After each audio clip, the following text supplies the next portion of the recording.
Alrighty, I did my PowerPoint on diabetes.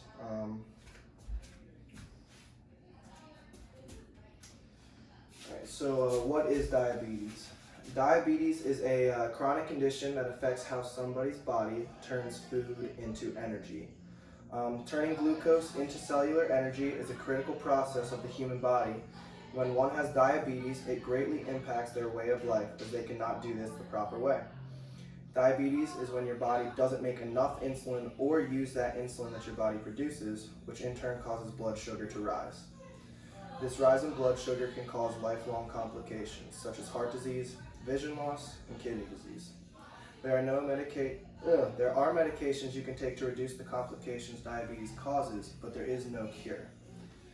Diabetes used to be called the rich man disease due to the fact that type 2 diabetes is the majority of the time caused by diet. In the last 20 years, diabetes in U.S. adults has more than doubled. Now about 80% of the population living with diabetes are in low and middle income countries, showing a change. Alright, so types of diabetes. There are 3 types of diabetes, type 1 diabetes, type 2 diabetes, and gestational diabetes. Type 1 diabetes is generally caused by an autoimmune reaction, usually in children, teens, and young adults. The body does not produce enough insulin. People with type 1 diabetes will need to use insulin every day in order to survive. Type 2 diabetes is when your body doesn't use insulin efficiently. The patient is not sensitive enough to their insulin. 90 to 95% of diabetes cases are type 2. Gestational diabetes is a type of diabetes that is seen in pregnant women. This is seen when they have never had diabetes before and often goes away after pregnancy, but puts them at risk for type 2, an increased risk. Alright, so diabetes has some bad consequences. 34 million people in the U.S. have diabetes, and 20% of them, or about 7 million, do not know they have it. There are about 382 million people worldwide with diabetes, and that number is estimated to rise up to 592 million by 2035, in the next 15 years.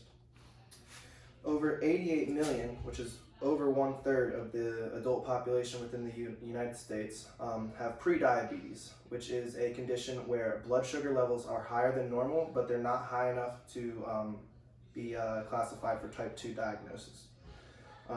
80% of the prediabetes population, which is 70.4 million people, are not aware that they are pre-diabetic. This is bad because diabetes is the 7th leading cause of death in the United States, and we are on the rise, so that's bound to increase. Diabetes is the #1 cause already for kidney failure, adult blindness, and lower limb amputation. And as I was saying, considering that these cases have doubled and are expected to continue to rise, our population is at great risk for increased death numbers and health complications. The U.S., China, and India have the most cases, but Pacific Islands have the largest prevalence. Our large populations have something to do with us having the most cases, but we still are unhealthy. Alright, so moving on to the habitat vertex. Diabetes is common all over the world.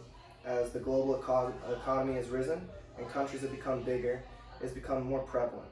This is because we have better access to resources through industrialization. As more innovation arrives, people have to do less, and this lack of activity plays a part in the increased number of diabetes cases as well.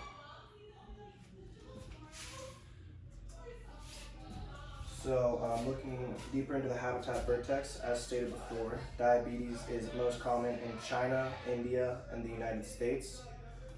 When we look at the United States individually, diabetes is more common seen in the southern states than the northern states.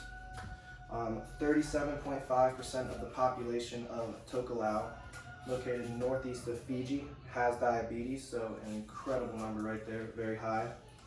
And Micronesia, Saudi Arabia, Kuwait, and Qatar also reported higher than average prevalence rates.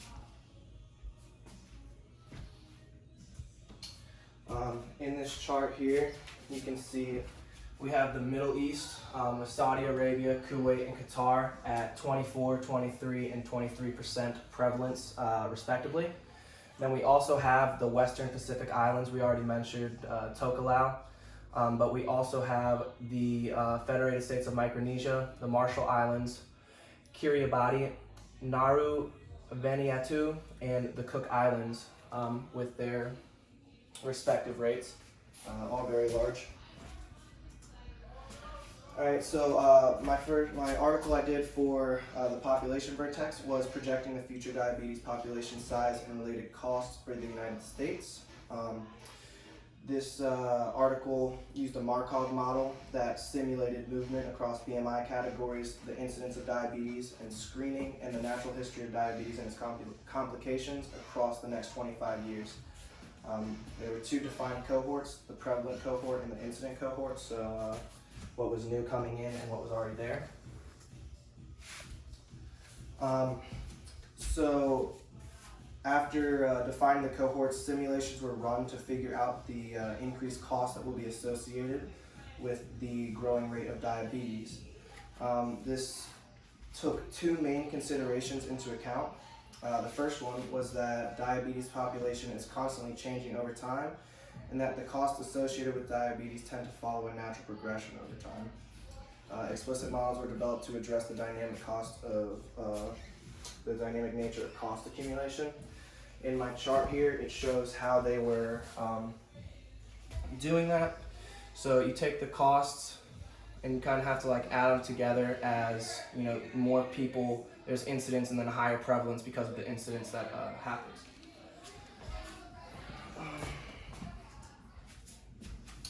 So in the next 25 years, the number of Americans with diabetes will increase almost double from 23.7 million to 44.1 million.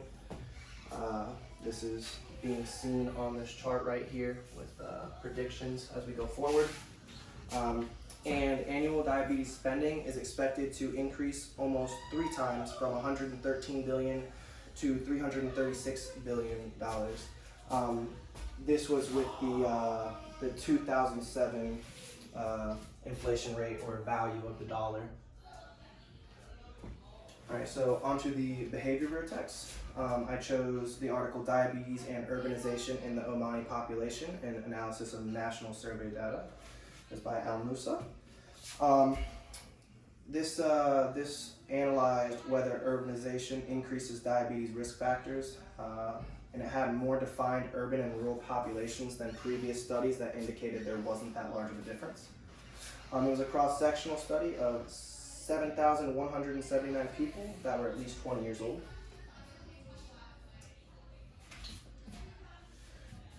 So in this, they used blood and anthropomorphic tests along with an interview survey with their subjects.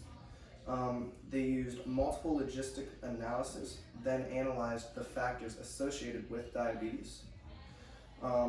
They defined cases as previous diabetes diagnoses, so people who previously had diagnosis for diabetes and people who had a fasting blood glucose of greater than or equal to 7 millimoles per liter. This is what the WHO says is the diagnosis guideline, so that's why that was the number for if you are diabetic or not. So the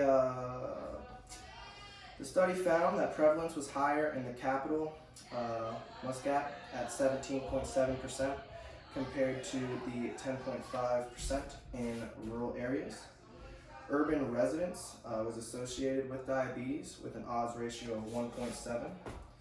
Age was associated with diabetes as you get older at a 1.2 odds ratio.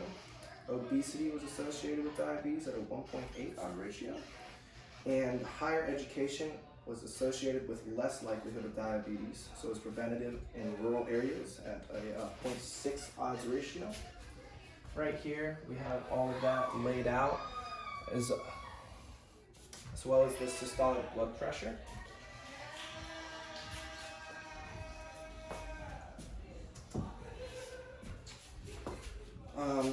So in my human ecology triangle for diabetes, for the habitat, I have it is prevalent around the entire globe. We've seen cases everywhere. Urban areas do have more cases. The last study did find that. And it is most common in the United States, India, and China. For my population vertex, I have that diabetes cases are expected to double in 25 years and spending expected to triple in that same time. And for behaviors, I have lack of exercise, bad diet, and that education is preventative. And lastly, I have my works cited, and that is my PowerPoint presentation on diabetes. Thank you.